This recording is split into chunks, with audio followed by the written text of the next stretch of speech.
Pinindot ko tuloy. Napindot ko mga kasamahay.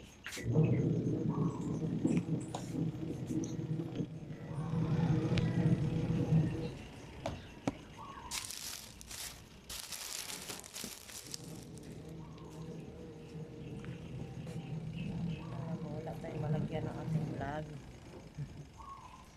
Good morning, kumusta ang lahat? Gising na ba ang lahat kagaya ko? Ito, umarangkada tayo, nagbabad tayo ng mga puti, ayan. Kasi wala tayong ganap ngayon, wala tayong luto. So, ang gagawin ng sinirang kasambahay, maglaba tayo ng marami. May mga bedsheet doon. Kaya ngayon, magkusot tayo. Kailangan natin kusutin. Samahan niyo ako. Maglaba tayo.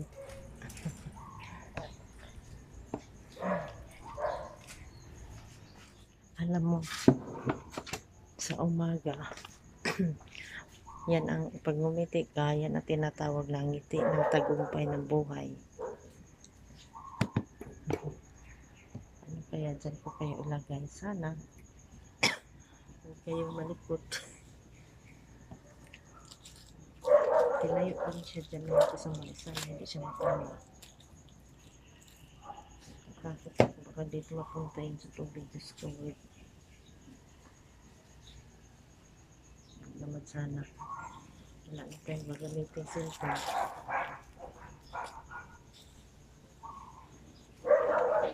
Sinapasot ko pa kasi ito.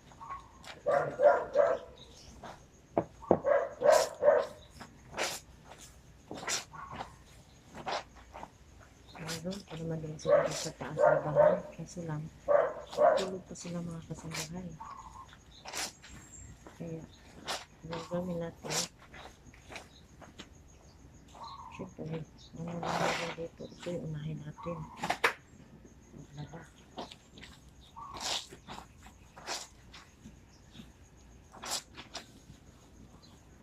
Magpundo tayo ng tubig kung sa labas ko. Madalas tayo. Nagsaing na ako ngayon kasi kahapon, naalala niya, nagluto ako ng manububad. Ano, yung lalaki lang ang baon. Tapos, yung babae kasi walang pasok po sa Linggo. Kaya,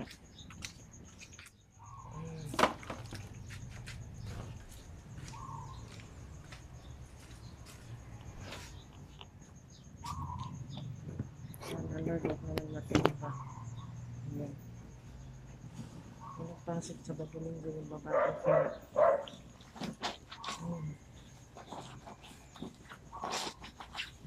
marami pa ito lang. Kaya na magluto tayo. Sayang.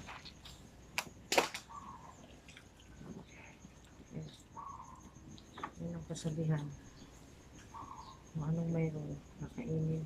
Kasi sa panahon ngayon, sobrang mahal ang pamalibilihin. Diyos ko. Kailangan marunong tayo sa buhay. Ako nga, may problema. May tagumpay pa rin mga kasambahay. Kasi, siyempre ng anak ko ngayon, hindi ko alam saan ko hanapin. Second semester nila.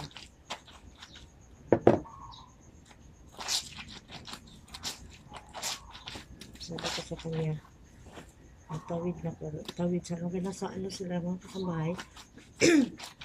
Sa masawa ilan nakatira yung mga anak ko. Tapos nag-aral sila sa CM sa Maasin ba? Southern Lake. Kaya, nagbakasyon na sila nung Pasko sa New Year mga kasambahan. Kaya umuwi sila ng isla. Ngayon, ulit na kasi nagsabi na yung tuition fee pala. paghandaan ko sana yun, itabihan ko sana ba. Ngayon, hagilapin ko na lang kung saan ako bang kukuha nito ng pasyente na may advance ako dito.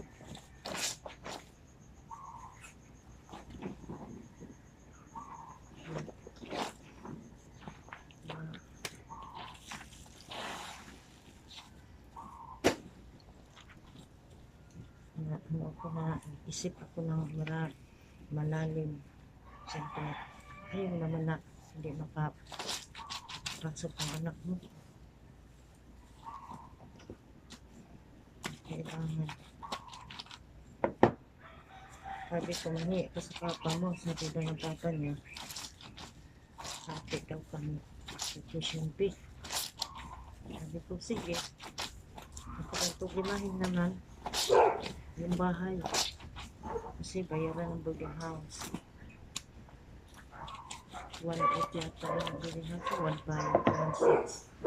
Yun na, yung problema ko mga tuition fee ko sa boarding house ang anak kong problema. Mas ano ang basahin ko dito mga kasambahay? 7,000. Tapos, pensionis katapusan, 3,500. Siyempre may utang ako, babawasan yun. Ano ka na lang matira? Wala na.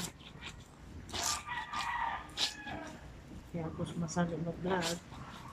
Baka sakali, baka tulungan ako ni YouTube na dumami yung subscriber ko. Kahit papaano. Makatulong na ito sa pagpaaral ng aking mga anak. Kasi marami pa akong estudyante mga kasambahay. Ilan yung estudyante ko? 2 college. Tapos, 2 college. Tapos yung isa kasi minto. Dapat nag-aral ng IT yung mga kasambahay. Siyempre, sa hirap ng buhay, wala. Tapos yung isa ko, dapat graduating na yun. 4th year, huminto din mga kasambahay. So sa isip niya, paano kaya ito? Kaya ng mama, dami kong estudyante. Yung panganay ko, nag-aaral ng culinary. Tapos na sa TESDA. May bunso pa ako mga kasambahay. Graduating din sa mga graduating din ng grade 6. Kaya, gayod talaga ako. Bigyan pa kahirap ang buhay. Kakayanin ko mga kasambahay dahil sa mga anak ko. Hindi sa pangsarili ko. So, ang rason ko, kaya ako nagtrabaho dahil sumasama sa mga anak ko. Saka, kaya ko rin na sa bandang huli, sumbatan ako na bakit nakapagpaaral ka ba sa amin trabaho. Ayaw ko ng ganun. Maganda na rin hindi ka sumbatan ng mga bata. Kaya, ito. Pagsisikip tayo sa buhay. Kaya nga, kasabihan, laban lang inahan. Inahan sa kanunay palabang, laban lang hanggat kaya. Ganun. Kaya ito, lumaban ko sa aming buhay. Yung papa naman nila nagpapadala. Kasi nga separated as a single mother. Sabi ko naman sa kanya, as a friend, na lang tayo para sa mga anak natin. Pag hindi na tayo magbalikan, tulungan na lang natin mga anak natin na makatapos. Yun ang sabi ko sa kanya. Huwag ka magkimkin ng galit dahil nagkasala ka eh. Yun. Minsan nagpapadala doon. Pero pag tinapos talaga sinungontrata lang yun. Pag tinapos talaga yung mga kasambahay, wala siya maibigay sa mga bata. Dito sa akin, tinutulak. Doon mo na kayo sa kaman. Siyempre, matatanggihan ko yung mga anak ko yun. Hindi ko tinatanggihan yung mga anak ko nang hihingi. Magagawa ko na paraan. Lord, sana itong pagbablog ko. Tuloy-tuloy. Wala naman ko ibang content kundi ito. Sana ito pa rin naman ang YouTube na dumami yung subscriber ko at yung viewers ko para sana makasuldo tayo kung paano makatulong na sa estudyante ko. Ito lang naman yung dahilan kaya ako nag-YouTuber dahil para sa mga anak ko. No choice na talaga. Sabi ko subukan ko kayo mag-vlog na magkaroon naman tayo ng kaunting income para matatapos ang mga anak ko. Ayun talaga ang gusto ko sana YouTube. Tulungan niyo naman ako.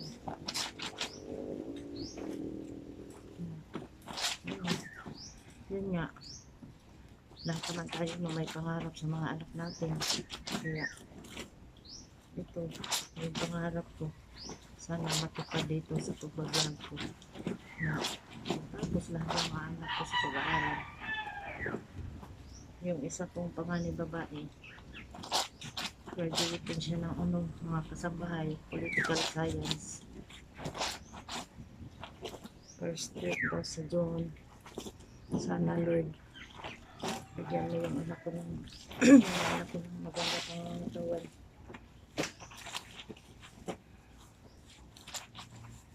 Kasi sila yung nagugutan ko ng lakas sa pagpanagbaho ko. Pinahili ito mga kasambahan. Hindi ko yung mapa-check up. Siyempre, wala naman tayong sapat na pera. Kaya, ito. Si Lord na bahala. Pagalingin niya yung anong meron sa katawan ko. Milagruhan na lang niya ako. Kasi wala tayong sapat na pangpagamot.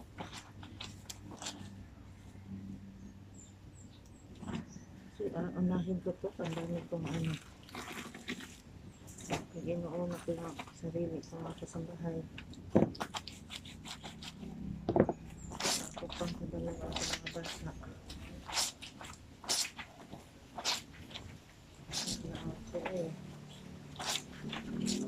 Sabutan ko nga yung sundo pa ngayon i-advance. Kasi nga, kailangan ko talaga ng tuition.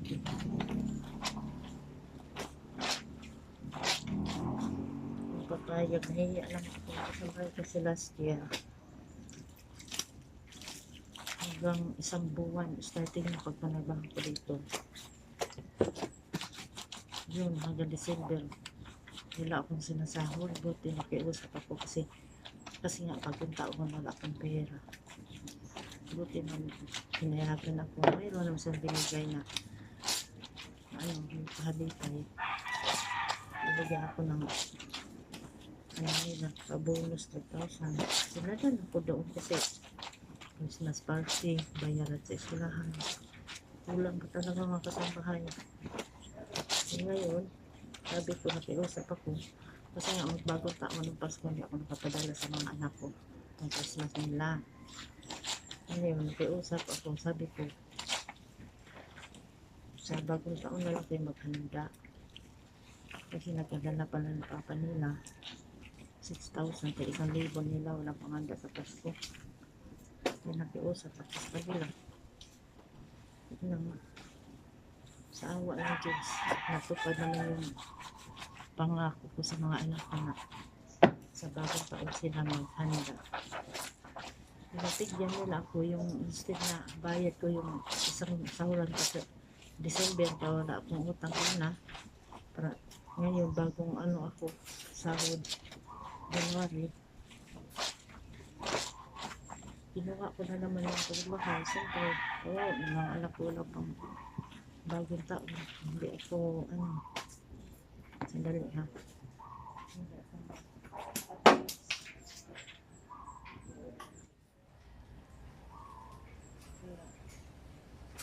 Ang ginawa ko mga kasambahay, ginawa ko talaga, pati pumahay, mabait naman sila.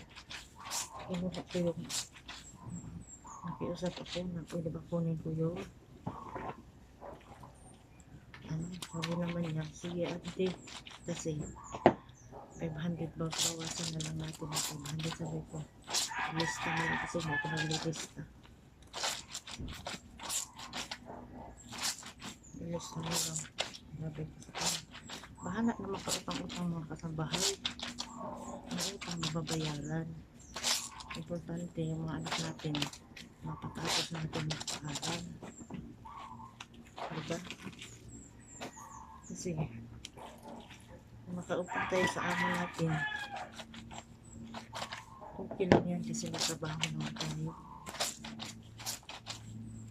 Obligasyon natin sa kanila yung pagsilbihin natin sila ng maayos. Bahala na makautang-utang ako dito basta yung mga anak ko tapos sa sunod araw nga kasi yung isa ko yung dalawa sila yung college, yung isa political science, yun ang graduating, tapos yung isang mga kasambahay yun yung tawag nito accountant.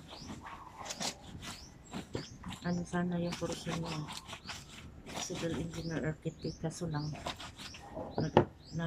siya ng exam sa ba yun, yung mga scholarship ba, wala pang slot sa niya kasi yung niya wala. Sabi tayo magbayad kasi wala sa niya accountant. Sabi naman niya sa akin hindi daw siya mag civil engineer architect mga kasambahay. Yan nga yung accountant tuturin niya. So yan, gusto ko talaga sa paraning Diyos ko, bahala. Hinto na sana yung first semester. Sabi ko no, hindi ko papayag na hinto pa kasi sayang magbuhay yung mga anak ko. Matalino yung mga anak ko mga kasambahay, kaya hindi ako pumayag na huminto sila sa pag-aral hanggat kaya ko. Ngayon sabi ko, tumawid ka na ng isla. Ito lang ko tumawid ng kasambahay.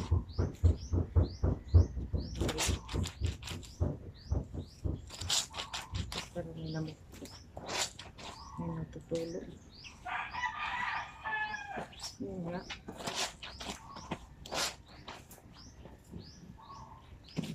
Kami nga naman mga kasambahay, Diyos ko, mama ko, maglako lang ng isda. Nag-aral kami noon, high school pa. Wala kaming kain-kain. Kasi noon, diba, may pera pa noon na sentimo, 10 sentimo, 25 sentimo. Ang ginawa ko, ipunin ko yung 5 sentimo, ipunin ko yung 10 sentimo, 25. Kasi wala akong baon. Yun, naipon ko yun para makabaon ako. Buti nga ngayon mga estudyante mo, sila, yung hindi nila naranasan na dyan. Kami noon nag-aral, ranas ko yung mga kasambahay. Okay lang yun, kasi kaya nga, hindi ko iparamdam sa kanila yung karanasan ko noon.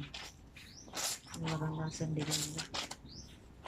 Nag-aaral sila para magandang buhay nila, diba? Naglako pa kami ng isda noon mga kasambahay, kasama ko mama ganitong oras. Lako kami isda. Wala pa kami kain.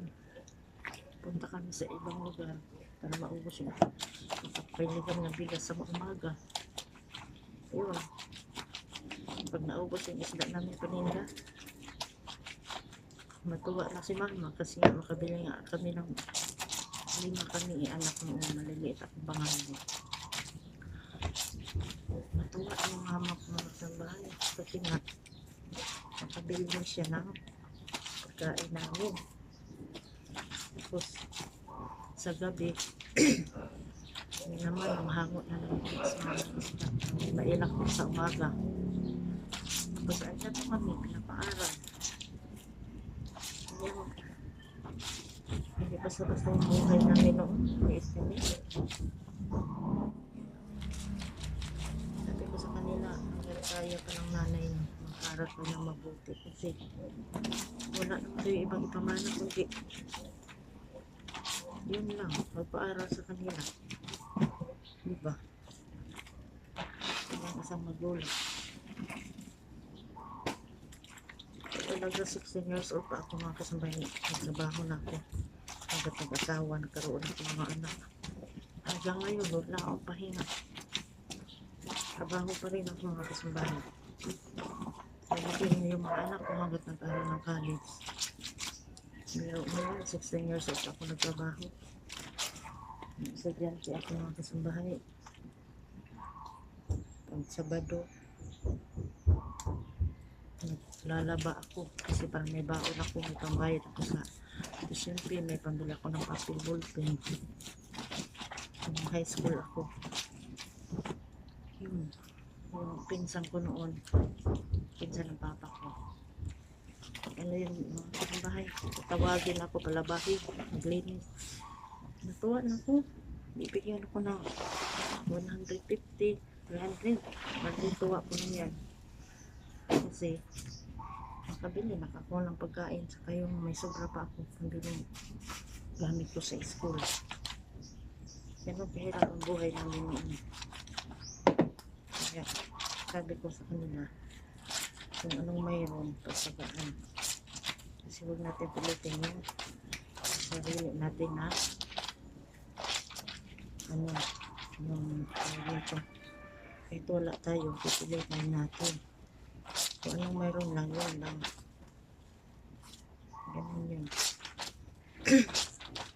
Kaya ngayon, sa akin pinamit sila ang pizza nila ngayon. Pahala na.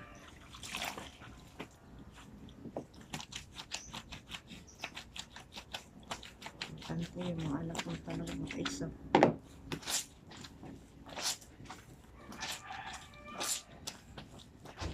Buhay ko sa bahay. Sabi lang ko ng totoo yung karanasan ko. Kasi mahirap naman yung magsasalita ka dito sa social media na kasinungalang. Kasinungalingan. Hindi. Kailangan i-share mo rin yung mga past mo sa buhay. At saka ngayon. Mga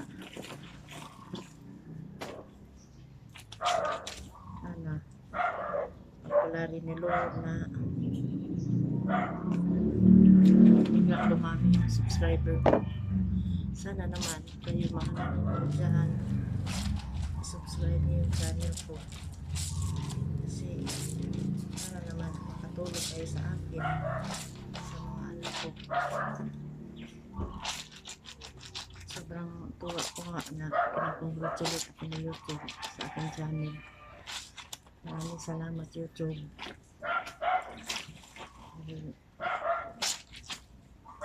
Sa pag-congratulate niyo sa akin.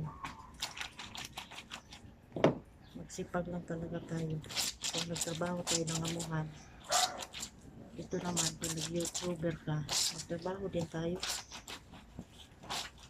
Para meron din tayo yung ano.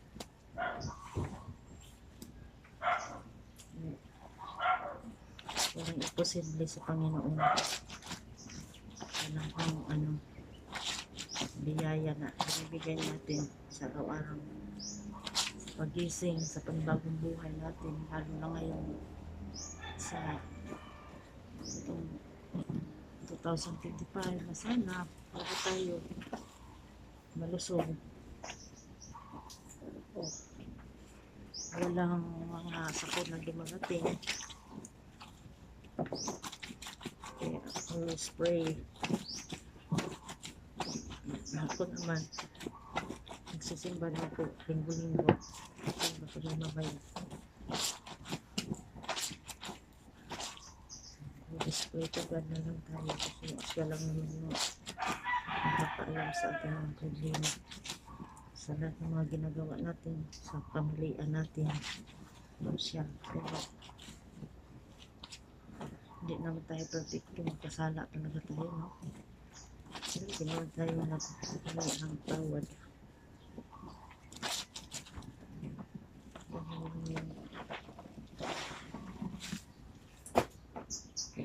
Tapos pa kasi maglaba din. Ang dami ko mga kasambahan. Ang dami kong labahan. Hanggat dito matapos, hindi ko pa ibaba yung labahan ko.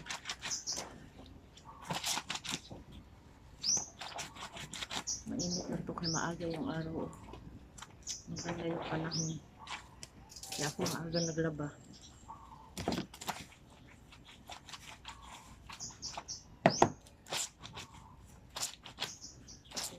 Mamaya ako maglaba. Mainit naman kasambahan. Subscribe my channel mga kasambahan. Kung nagustuhan naman niyo yung video ko, pa-share na lang ako. Then, i-comment niyo ako kung hindi nagustuhan niyo yung aking video ko. Pasensya lang. Kasi ito, hindi ito edit. Real na real yung video ko. Hindi ako nag-i-edit. Pasensya na YouTube. Wala tayong pang-edit. Isa pa, wala tayong cellphone na pang-edit. At isa pa, hindi ako marunong mag-edit. Kaya, kung nagbe-video ako ngayon, diretso to upload mga kasambahan. Maintindihan naman siguro ng YouTube yan. Kaya, please, subscribe my channel.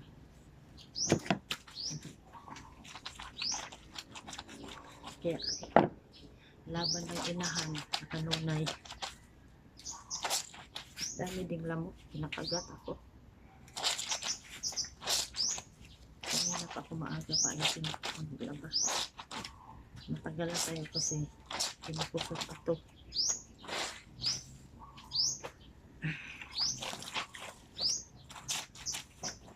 Okay lang sana kung hindi pasok. Matagal ka na kung tapos. Ang dami ko nagkakabaon. Ang mga bedsheet. Ang bigat pa naman ang kumot nila mga kasabay. Yung kumot na ano, magaan lang pag natuyo ha. Ang nabasa, ang bigat-bigat.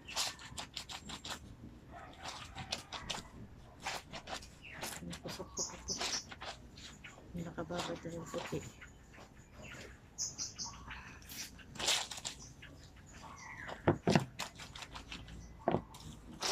Pag natuyo, pag mamaya, pupiin din ito agad.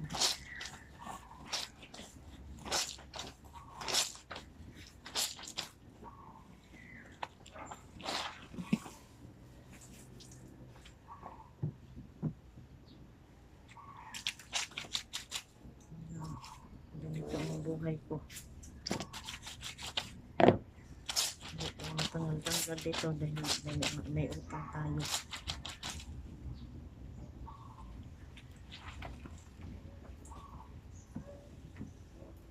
Ayan, tapos na siya mga simbahe. Isa lang natin yung big sheet na.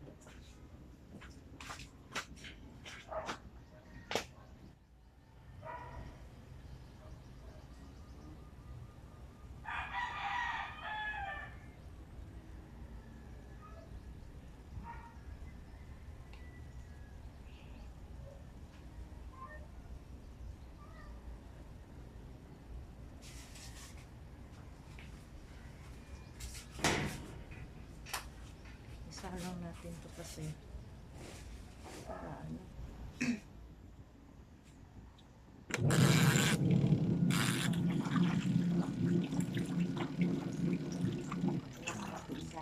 Pero dagdagan natin ng tubig.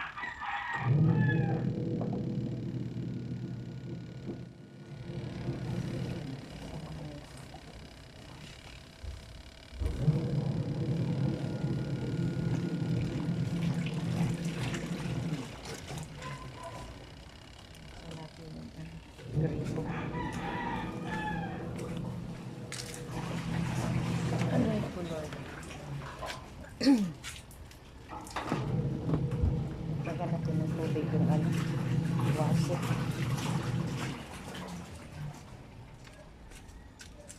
Magbanlaw na tayo. Kasi tanghali na. May nakapos.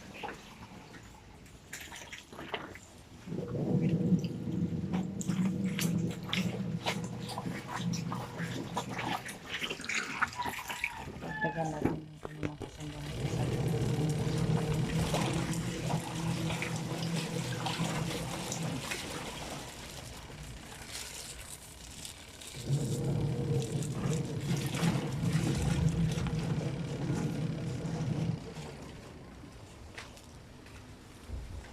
Ayan. Ano ba yun? Mainit talaga mga kasambahan. Magpan lang tayo. Ayan, samahan niyo.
Magbanlaw na tayo.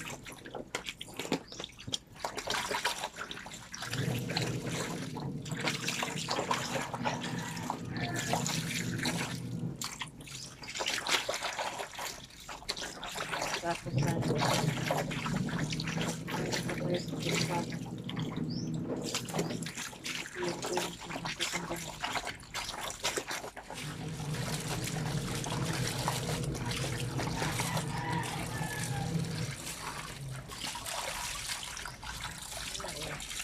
Tapos na naman sa atin.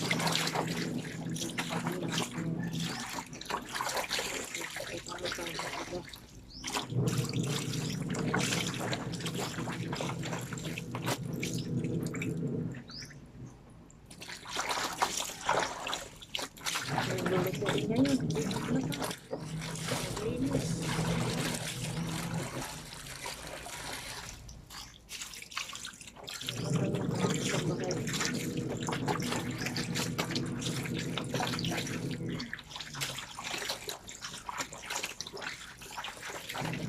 Laba.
Wala.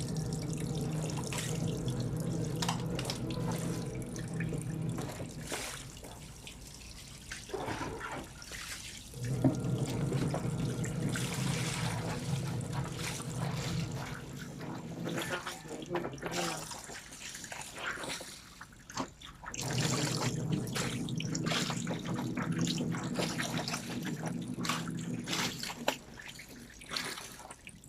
Malamig ang panahon ng mga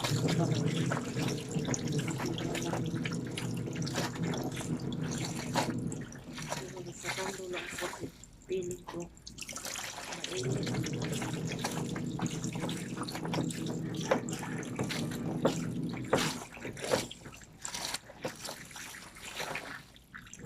Haba na yung video ng mga kasambahay.